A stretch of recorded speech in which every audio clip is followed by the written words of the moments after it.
ये ऐसी तिथियां हैं जो सोमवार से सोमवार तक का जो सावन होता है, पर भाग्यशाली हो आप जो 72 साल बाद ये जो सावन का महीना आया है सोमवार से सोमवार तक का। कहते हैं इस सावन में जो सोमवार से सोमवार तक का सावन रहता है, सोमवार से शुरू सोमवार से विराम, अगर आपके घर में रुद्राक्ष है, आप रुद्राक्ष धारण करते हो या रुद्राक्ष अपने घर में रखते हो, तो उस रुद्राक्ष को छोटी सी कटोरी में रखकर या एक पात्र में रखकर 7 बार किसी भी अमावस पर, सावन में जो अमावस्या पड़ती है, ये सोमवार से सोमवार वाली सावन, इसके बाद वाले सावन का वर्णन नहीं कर रहा, हम इस सावन की बात कर रहे हैं। या तो अमावस, पूर्णिमा, त्रयोदशी, चतुर्दशी या प्रदोष, शिवरात्रि, अष्टमी, ये ऐसी तिथियां हैं जो सोमवार से सोमवार तक का जो सावन होता है, सावन में कटोरी में रखकर, प्लेट में रखकर, थाली में रखकर 7 बार अपने घर में अगर रुद्राक्ष है तो उसको बलवान बनाने के लिए इसी सावन के महीने में 7 बार तो जल, 5 बार दूध गौ माता का और 2 बार गाय का घी उस रुद्राक्ष पर लेपित करना चाहिए। और फिर उस रुद्राक्ष को धूप बत्ती हो या घर में गूगल की धूप हो, वो धूप बत्ती से उस रुद्राक्ष को सिद्ध कर लेना चाहिए। कुछ नहीं आता ना, शिव का नाम लो, श्री शिवाय नमस्तुभ्यं बोलो और उस रुद्राक्ष का स्पर्श कर कर अपने गले में धारण करते हो तो गले में, पूजन में रखते हो तो पूजन में, या किसी कार्य सिद्धि के लिए रखते हो तो कार्य सिद्धि के लिए। अगर ये सोमवार से चालू होने वाले सावन को, सोमवार से विराम होने वाले सावन में अगर हम सिद्ध कर लेते हैं तो वो रुद्राक्ष हमारे जीवन का सबसे श्रेष्ठ रुद्राक्ष हो जाता है, सर्वश्रेष्ठ। अभी हमारे सीहोर में कुबेरेश्वर धाम पर ये जो सावन का महीना आया है, इस सावन में हमारे यहाँ कुबेरेश्वर धाम पे वैसे तो जो महाशिवरात्रि आती है, जिस समय रुद्राक्ष उत्सव होता है, उस समय पर रुद्राक्ष को सिद्ध कर लिया जाता है। पर जो सावन ये आया है, इस सावन में हमारे यहाँ प्रतिदिन बाबा के रुद्राक्ष को सिद्ध करते, प्रतिदिन नियम है रुद्राक्ष पर जल चढ़ाना, दूध चढ़ाना, घृत लगाना और बाबा के रुद्राक्ष, क्योंकि इतने भक्त आते हैं उनके लिए वो रुद्राक्ष सिद्ध होना चाहिए।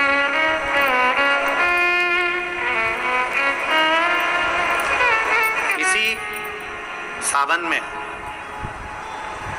4 मुखी 3 रुद्राक्ष, कितने? 4 मुखी कितने? 3। 5 मुखी रुद्राक्ष 3 और 6 मुखी रुद्राक्ष 3। इनके बीच में सवा गांठ लगाई जाती है। 4 रुद्राक्ष कितने? जल्दी बोलो। 4 मुखी रुद्राक्ष कितने? 3। 5 मुखी रुद्राक्ष कितने? 3। 6 मुखी रुद्राक्ष कितने? 3।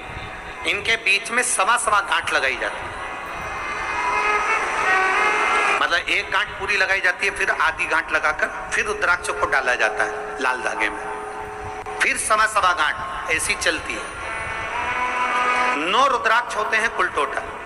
अगर ये 9 रुद्राक्ष को शंकर भगवान के शिवलिंग के पास में रखकर ये सावन, इसको अन्य सावन में नहीं कर सकते, केवल इसी सावन भगवान शिव के मंदिर में शिवलिंग के पास उसको रखकर 7 लोटा जल, 5 बार दूध और 2 बार घृत अगर लेपन कर दिया जाता है उस माला को, और उसी माला को हम बेलपत्री के पेड़ के नीचे बैठकर अपने गले में अगर धारण कर लेते हैं तो दुनिया का ऐसा कोई कार्य नहीं जो तुम्हारे लिए हो नहीं, पक्के में होकर ही मानो। उस रुद्राक्ष का इतना मान, ये तुम जो सहज में सुन रहे हो ना, हम फिर कहेंगे दया सिंह, जो हम फिर दया सिंह जी को धन्यवाद देंगे कि ये जो सावन के महीने की कथा लिए दया सिंह जी, ये साधारण नहीं है। दुनिया के लोग भले इसको सहजता में रखें।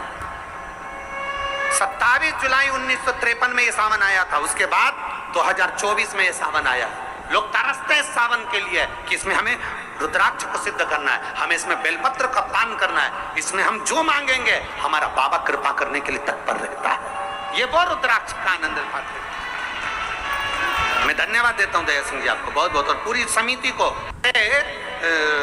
शिव मंदिर में जैसे आप लोग जाते होंगे शंकर जी के मंदिर में, तो ये तो शिवलिंग हो गया, ये जलाधारी हो गई, ये जलाधारी है, ये शिवलिंग है।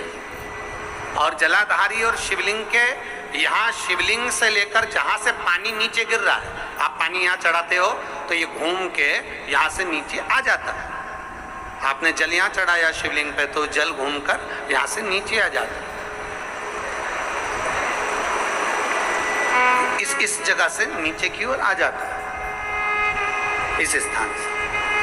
प्रयास करिए, ये जो सावन आया है 72 वर्ष के बाद, प्रयास करिए कि कितना बड़ा भी रोग है, कितनी बड़ी भी बीमारी है, आप डॉक्टर से इलाज करवाओ, पर ये जो स्थान है अशोक सुंदरी का, इस स्थान पर एक बार अपनी हथेली रख कर देखिए और भगवान शिव से पंचाक्षर मंत्र नमः शिवाय, षडाक्षर मंत्र ओम नमः शिवाय या श्री शिवाय नमस्तुभ्याम स्मरण कर कर देखिए और एक बेलपत्र बाबा की लेकर जहां से पानी नीचे गिरता है उस स्थान पर लगाकर उसी बेलपत्र को खाइए और फिर जाकर डॉक्टर को एक बार फिर जांच करवाइए कि उस रोग में आराम कितना लगा है, उस रोग में अंतर कितना आया। सावन का ये महीना जिसमें आप भगवान शंकर की अविरल भक्ति को धारण कर रहे हो, सोमवार से सावन चालू हुआ और सोमवार के दिन सावन विराम होगा। ऐसा सावन 72 साल के बाद आया। 27 जुलाई 1953 में ऐसा सावन पड़ा था। कितनी तारीख को? जम के बोलो जरा। 27 जुलाई 1953 में ऐसा सावन पड़ा था, जो सावन सोमवार से चालू हुआ था और सावन सोमवार के दिन विराम हुआ था। 72 साल के बाद ऐसा सावन आया है जिसका योग आज 27 जुलाई 1953 में ऐसा सावन आया था।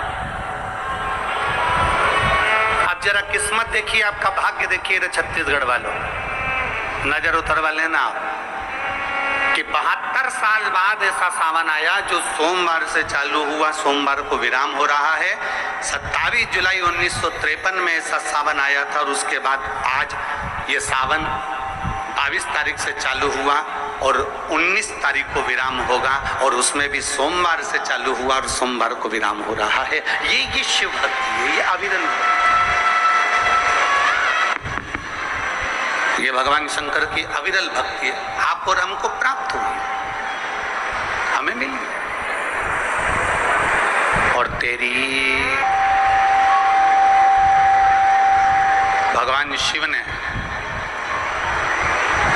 अघोर अस्त्र धारण किया इसी सावन।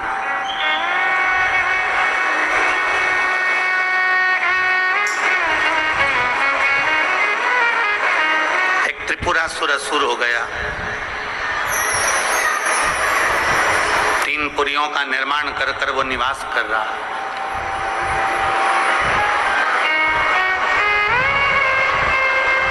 बड़ा विचित्र है वो।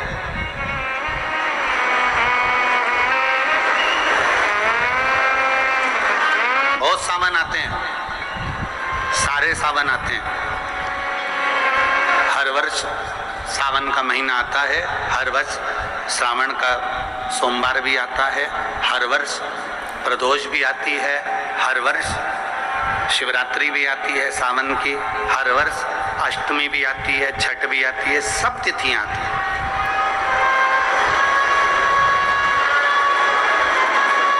ये सारी तिथियां हर साल आएंगी, हर साल प्राप्त होंगी, पर जो योग मेरे देवाधिदेव महादेव का लगा है सोमवार से प्रारंभ होकर सोमवार के विराम का, ये सावन बार बार नहीं आता, ये सावन इतनी जल्दी नहीं आता। जो 72 वर्ष के बाद 27 जुलाई से 1953 के बाद में आज योग लगा, जो 22 जुलाई 2024 में प्रारंभ। बहुत ना जाने कितने कितना साधना तप का वध कर दूं पर नहीं मर। ब्रह्मदेव ने विचार करा कि त्रिपुरासुर का वध कर